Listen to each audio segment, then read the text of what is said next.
Hi and welcome to Debunk File. My name is Sep and today we're going to be talking about the elusive WonderBread He Man.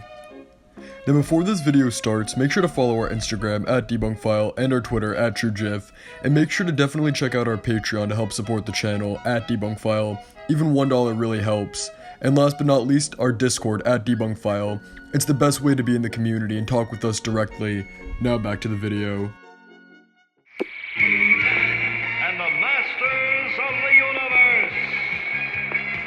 I am Adam, Prince of He-Man and the Masters of the Universe was a toy line that originated in 1982 that eventually spawned a TV show and has gained cult status over the years, with the vintage figure skyrocketing popularity and price due to the fan base. He-Man was a different franchise, as its hook was colorful and wacky characters packed with mini-comics that all had a special gimmick.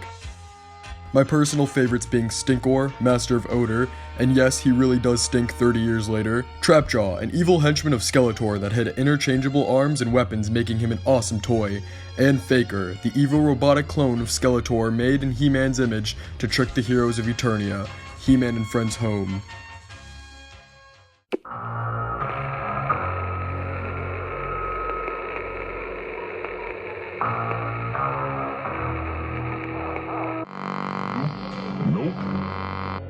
With He-Man having a huge fan base and people with huge He-Man collections, you'd think that every vintage figure would go counted for.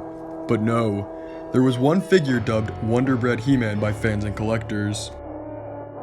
The figure gets its name, WonderBread He Man, from many collectors recalling the exact same experience with the figure by getting it through a mail-away promotion through the bread company, WonderBread.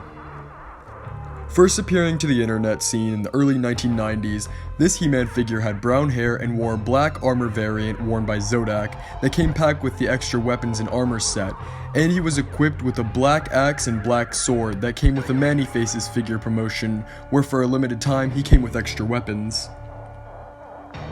So WonderBread He-Man's accessories are easy to pinpoint on specific sets and other figures, but where did his brown hair and brown loincloth black belt hybrid come from? Many people claim it was a custom, but when the figure's popularity skyrocketed, many other people remember vivid memories of owning the figure and playing with the figure during their childhood. When WonderBread He Man had reached its peak in the collecting world, collectors actually asked the former owners of Mattel, the creators of He Man, to see if they could give a clear answer to whether or not this figure was real. Mattel said that they never had a promotion with WonderBread and left it at that, but we aren't completely done talking about Mattel. Mattel was set to license figures from the movie Conan, starring good old Arnie, but when the toy manufacturer saw a pre-screening of the film, they were appalled at the nudity and violence, and they turned down the figure license for Conan. But Mattel still did see a market for buffed up boys' toys, so they decided to go their own route and create He Man, who in design and nature was kind of a futuristic barbarian hybrid. Collectors speculate if WonderBread He Man is actually a Conan figure that made its way onto the market, but that theory was debunked by the Netflix documentary The Toys That Made Us, He Man, when the creators talk about how no prototypes, let alone full painted figures, were made for the Conan line. Dan Larson of Toy Galaxy, who also did a brilliant video about WonderBread He Man, brings up the theory of the Mandela effect, which in my opinion is kind of the easy way out of people remembering something that never happened, but it is strange how so many people remember the figure, but so many other people don't remember it at all, including Mattel.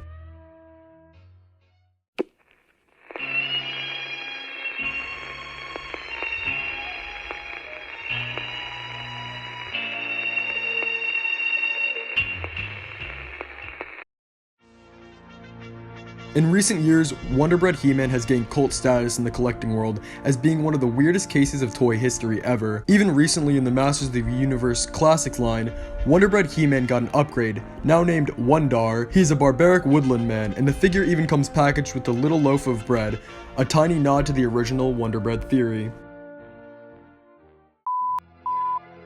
We are definitely going to have to call this file a mystery.